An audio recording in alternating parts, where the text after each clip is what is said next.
দুপুরের জন্য রান্না করছি। তো দুপুরের জন্য যে রান্নাটা করছি আজকে যা ছিল কাউন মাছ। তো কাউন মাছ হচ্ছে অনেকে চিনে অনেকে চিনে না। তো কাউন মাছটা হচ্ছে একটু ভালো করে ধুতে হয়। যে কোনো মাছে আমি মনে করি যে একদম ভালো করে না ধুলে এই মাছটা রান্না করার জন্য উপযোগী হয় না, কখনোই না।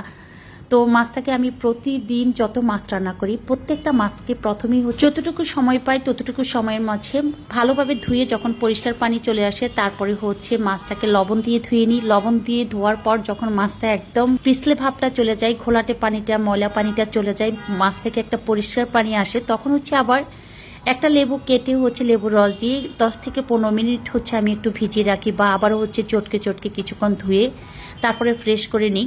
তো প্রতিদিনের মতো মাছটাকে ওই যে ধুয়ে পরিষ্কার করে এখন হচ্ছে লেবু পানি দিয়ে আমি হচ্ছে মিক্সড করে রেখেছি। এদিকে হচ্ছে মশলা কষিয়ে নিলাম, আবার হচ্ছে লেবু পানি খাচ্ছি। দুপুর টাইম প্রতিনিয়ত যেভাবে খাই আমার কাছে ভালো লাগে। লেবু পানিটা খেলে মনে হয় যেন এনার্জিটা ভালো লাগে, মনে হয় যেন দুপুরবেলা যে গরমের মধ্যে রান্না করছি একটু ঘামিয়ে যাওয়ার পর লেবু পানিটা শরীরের জন্য যেমন উপকার তেমনি ঘামিয়ে যাওয়ার পর হচ্ছে একটু এনার্জিও পাওয়া যায় যে লেবু পানিটা খাওয়ার পর।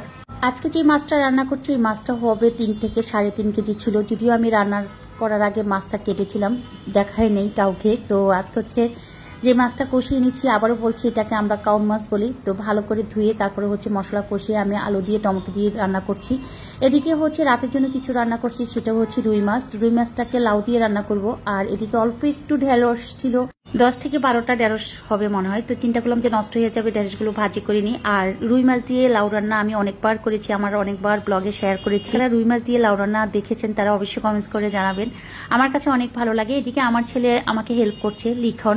ও হচ্ছে আবার মাঝে মাঝে আমি যখন রান্নাঘরে থাকি এখন পর্যন্ত রান্নাঘরে থেকে মেন করে যাওয়া হয় না, তারা আমাকে দেখে না, তখন লিখন অন্তত আমার কাছে এসে আম্মু তোমার রান্না শেষ হয়নি আর কতক্ষণ লাগবে, আমার কোনো কাজ করা লাগবে, একটু হেল্প করব। তো আসলে এটা আসলে সম্পূর্ণ মন মানসিকতার, যার যার মন মানসিকতার উপর। যেমন বড় ছেলে আমার রান্নাঘর একদম পছন্দ করে না, ও রান্নাঘরের আশপাশেও আসতে রাজি নাই। তো আবার লিখন হচ্ছে সব কাজে আমাকে একটু একটু করে হেল্প করে, এই জিনিসটা আমার ওর অনেক ভালো লাগে। তো আর একটু শাক ভাজি করছি আজকে, সব অল্প অল্প শাক ভাজি বলতে এটা পাটের শাক ভাজি। তো শাকও অল্প কিছু ছিল, তো পাটের শাকগুলো ভাজি করে নিচ্ছি। আমি যখন রান্না শেয়ার করি অনেকের সাথে আমার রান্নার সাথে মিল হয়। যেমন আমি এখানে যে রুই মাছটা উঠিয়ে রেখেছি, মশলা কষানোর পর পানি দিয়েছি, পানিটাতে যখন মাছগুলো অনেকক্ষণ পর্যন্ত সিদ্ধ হলো বা বলক আসার পর হচ্ছে মাছগুলোকে উঠিয়ে রেখে দেন হচ্ছে আমি যে লাউটা কেটে রেখেছিলাম সেই লাউটাকে এখন মশলার মধ্যে দিয়ে ভালোভাবে যখন লাউটাকে মশলার মধ্যে কষিয়ে একটু সফট হবে তারপর হচ্ছে আমি মাছগুলো দিয়ে দেন হচ্ছে ধনিয়া পাতা দিয়ে নামিয়ে ফেলবো। এদিকে একটা পার্সেল ওপেন করছি, সেই পার্সেলটা ছিল একটা আপুর পেজ থেকে। আমি প্রায় হচ্ছে অর্গানিক মেহেদি আনাই। আমার কাছে অনেকেই প্রশ্ন করেন আপু আপনি এত কাজের মধ্যে কিভাবে সময় পান যে মেহেদি দেওয়ার। আমার মেহেদি দেওয়ার অনেক পছন্দ, তো অনেক পছন্দ করি। আর আমার মেয়ে যখন বাসায় থাকে তখন ওর হাতে মেহেদি দিতে আমার সবচেয়ে বেশি ভালো লাগে। তো ও এসেছে, এদিকে অর্গানিক মেহেদি এসেছে, আমি হচ্ছে রান্নাটা ক্লোজ করে তারপরে হচ্ছে এখন মেহেদিটা লাগাবো। তো আপুর পেজ থেকে আমি এই যে হেয়ার প্যাক, তারপরে হচ্ছে নেলের জন্য মেহেদি, যে মেহেদিগুলো আনিয়েছিলাম এই মেহেদিগুলো আমি সব সময় আজকে 5-7 মাস পর্যন্ত হচ্ছে আপুর পেজ থেকে মেহেদিগুলো আনানো হয়। এখনই মনে পড়ে যে একটু মেহেদি লাগাবো হাতে বা নেলে মেহেদি দিব বা মাথায় মেহেদি দিব, তখন আমি আপুর পেজে নক দিয়ে আপুর থেকে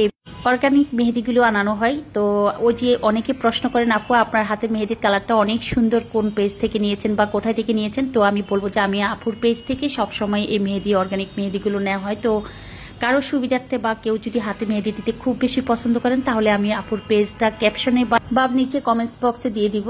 যারা যারা মেহেদি নিতে চাচ্ছেন তারা আপুর পেজে নক দিতে পারেন। তো আসলে দুপুরে খাবার দাবারটা আর আপনাদের সাথে আমি শেয়ার করিনি, একদম দুপুরবেলা গোসল করে ভাত খেয়ে তারপরে হচ্ছে আমরা বিকালে আড্ডা যে থাকে, যে চায়ের আড্ডাতে হচ্ছে মেহেদি লাগাচ্ছি, গান শুনতেছি। আর এদিকে হচ্ছে ওরা ফুড পান্ডা থেকে যে খাবারের অর্ডারগুলো করেছিল, ফ্রেঞ্চ ফ্রাই আর হচ্ছে KFCর চিকেন ফ্রাইটা, বার্গার, তো সবকিছুর অর্ডার আর হচ্ছে চা তো পাশাপাশি আছে, এগুলো তো খাওয়া হচ্ছে সবাই মিলে বাসায়। ওদিকে হচ্ছে হাতে মেহেদি লাগানো হচ্ছে, ডিজাইনটা কার কাছে কেমন লেগেছে অবশ্যই জানাবেন। তো সবাই মিলে তো গল্প করছি আর অর্গানিক মেহেদি লাগাচ্ছি। অর্গানিক মেহেদি লাগানোটা আর হাতে মেহেদি দেওয়াটা আমার একটা সব সময় ছোটবেলা থেকে এখন পর্যন্ত শখ। যত কাজের ব্যস্ততা থাকে না কেন, যত কাজ করি না কেন, মেহেদি লাগানোটার যে কোনো একটা সময় বের করে আমি নিজে হোক বা কাউকে দিয়ে হোক একটু চেষ্টা করি যে হাতে মেহেদিটা রাখার। যারা প্রতিনিয়ত ব্লগ দেখে তারা অবশ্যই আমাকে প্রশ্ন করে আপু আপনি এত কাজের পর সময় পান কোথায় যে মেহেদি লাগাতে। আসলে যার যে শখ সে শত ব্যস্ত থাকুক না কেন দেখবেন যে সেই শখটা পূরণের জন্য সে থাকে একটা মন নিয়ে যে আমার এই কাজটা আমাকে যে কোনো টাইম নিয়ে একটু করতে হবে। তো ওই যে যত ব্যস্ত থাকি না কেন যখন একটু অবসর টাইম পাই, যে অবসর টাইম থেকে আমি মনে করি যে একটু মেহেদি লাগানো, একটু গান শোনা বা একটু অন্যান্য কাজে বা বাসা সাজানো, সব কিছু গুছিয়ে পরিষ্কার পরিচ্ছন্ন করার কাজে নিজেকে নিয়োজিত রাখি। তো সবাই অনেক বেশি ভালো থাকবেন। আল্লাহ হাফিজ।